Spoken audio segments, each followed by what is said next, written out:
نزدیک‌تر از این. درود ای شنونده گرامی، منم دکتر هولاکویی نامی.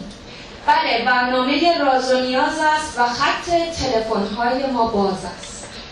بپرس از من تو راز زندگانی، از عشقی، اجتماعی و روانی. به تو پاسخ دهم با علم و منطق و بی پرده بگویم از حقایق. اگرچه شوخ و مهربان و خوبم، مزخرف گویی بر فرق تو کوبم. اگر خواهی که از من چاره جویی، مواظب باش که حرف مفت نگویی. الو دکتر، الو سلام از ایران، منم یک مرد دردمند و پریشان. به من گویند که روی خط صدا نیست، نمیشنوم که مشکل شما چیست.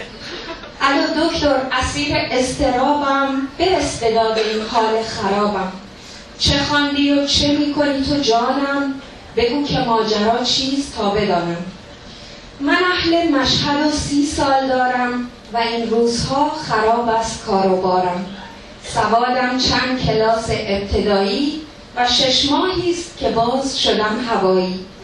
دلم چون سیر و سرکه در خروش است و کودک درونم همچو موش است.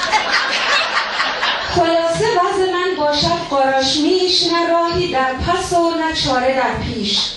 گمانم که تویی فرزند اول، ز خود راضی و خودنما و تنبل. نه دکتر، بچه اول نباشم که من سخت کوشم و اهل تلاشم. اگر که در وسط هستی که هیچی، میان دیگران تو ساندویچی. بله، من کودک 4 ز 5م، همین است که اسیر درد و رنجم. همون که حد زدم اول درست است، خصوصیات فردی تو سست است. تو در کودکی هیچ مهری ندیدی، همین است که به این بنبست رسیدی. تو کمدانی و در خواب و خیالی، برای مشکلت دارم مثالی. اگر مقصد تو بود شهر تهران، به راه سندیگو پشت فرمان و توپی را خریدی تو در این راه، سفید و قرمز و آبی راه. حالا سندیگو اگر قشنگ است، بگو که رنگ توپ تو چه رنگ است؟ نمیدانم سفید است یا که آبی، ندارم من بر این مشکل جوابی. درست بود حدس من، کم‌هوشی انگار. نمیدانم که تو خوابی یا بیدار. به فارسی گویمت افکار نابم، به ژاپنی تو میدهی جوابم. بنابر آخرین تحقیق و آمار، شما دیوانه هستی و گرفتار. برو از مادرت بکن شکایت، که دارم خبر بدی برایت.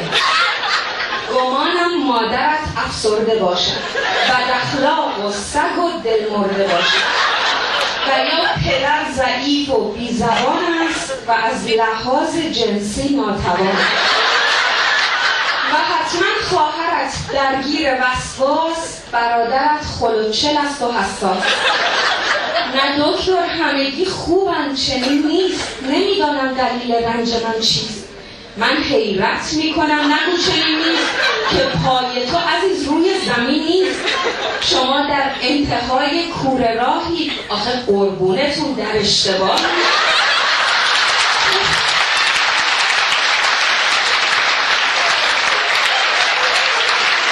خدا گواه دکتر بیگناهم، منو ببخش اگر در اشتباهم. تو در انکاری ترک کن عادتت را، مرا گول میزنی یا که خودت را.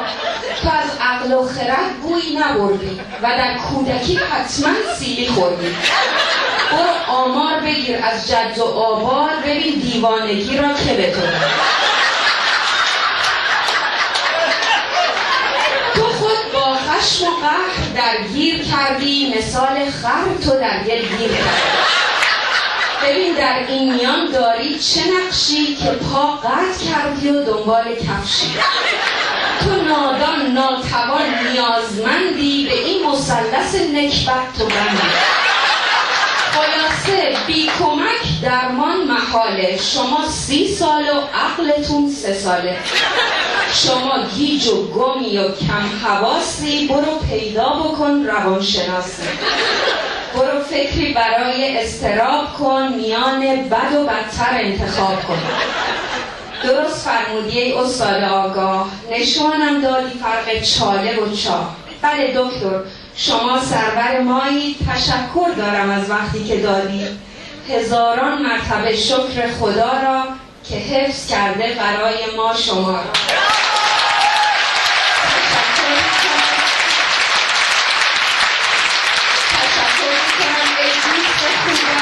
تشکر میکنم ای دوست خوبم، گذاشتی بر دهان تو بکوبم. عزیزان وقت ما رسید به پایان، همه خوش باشید و دلشاد و خندان.